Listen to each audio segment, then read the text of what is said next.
came up with what seems to be a very sensible definition of what a tree is after going through some of the more formal ones. So your simple definition is? If you can walk under it, it's a tree. If you have to walk around it, it's a shrub. I love that. Thank you very much. That was just... Because this book runs somewhere between making the academics happy and making the rest of us understand what the hell we're looking at. Mm-hmm. Was that a hard range to find? Yeah, that's kind of the balance that I've tried to walk through my bird guides and this, and it's I think a lot of people are really interested in nature and want to learn more about it, but don't have time to take a college level course in botany and learn the meaning of 30 different words for hairy or downy. So I try to do away with all of that technical jargon and explain things in simple terms. And to me, some of the most fascinating stuff is the biology behind all of it, why the trees grow the way they do, and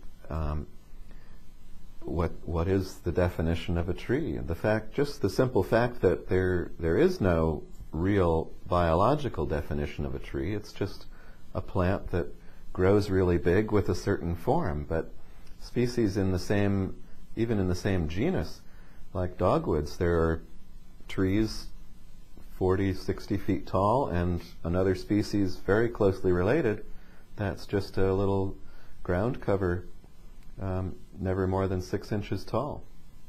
So very close relatives can have completely different growth forms. So this is really sort of it's the equivalent of doing a field guide to the large birds of North America. Let's talk about the actual layout of any sort of section, because you've got it broken down by basic species first, and then what am I going to see at any one page? Which, by the way, illustrations are gorgeous. Thank you. Your illustrator is that Sibley guy that you hang out with? Yeah. So you got to, lock him in the studio and let him out when the work's done. My only complaint was that the blue spruce I didn't think was blue enough. But that's pretty, petty. And then I read through and it's like, okay, a lot of places blue spruces aren't even blue. Yeah, in the wild they're usually not blue. The cultivated ones have been selected for their blue color, so they tend to be really some strikingly pale blue, but that's not the natural condition of the tree. So what are we going to see on any given page? So how's it sort of laid out? Well, I wanted to make it really a visual catalog of trees to function the way a modern bird guide does, where you see something interesting and you can just flip through the pages of the book until you find a picture that matches. And for the trees, that meant illustrating multiple variations of the leaves, several variations of fruit, the flowers, the twigs, the bark, and sometimes the bark on a young tree and the bark on an older tree are different. So I tried to put all those images together and then arrange them in a consistent way on the pages, so that as you flip through the book, all the leaves are in the middle of the page and the twigs are at the bottom, and so you can look in a consistent place as you flip through for whatever part of the tree you're looking for.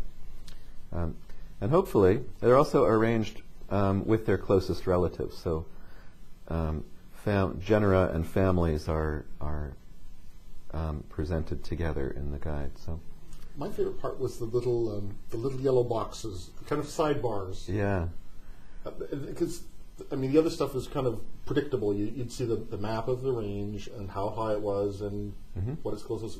But the little yellow boxes, I think you had the most fun with those. I'm just guessing. Yeah, those to some extent those were filler. It was where there was space on a page that I needed to add something to, but there was always something interesting to say about a tree besides the identification. So those little yellow boxes are all about, well, all kinds of things. Some are about the diseases that are threatening trees. Some are about habitat or associations between different species of trees, ones that are found together. Some are about the tree's strategy for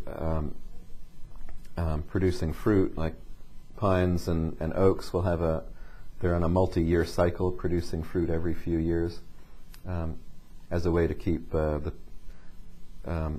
populations of squirrels and jays down to a level where they won't eat everything. So it was really fun researching those and trying to find interesting little tidbits that would just add to the whole experience of identifying trees. The book is The Sibley Guide to Trees. It's written and illustrated by David Allen Sibley. You've probably seen his name on his famous bird guides. And The Sibley Guide to Trees, published by Knopf.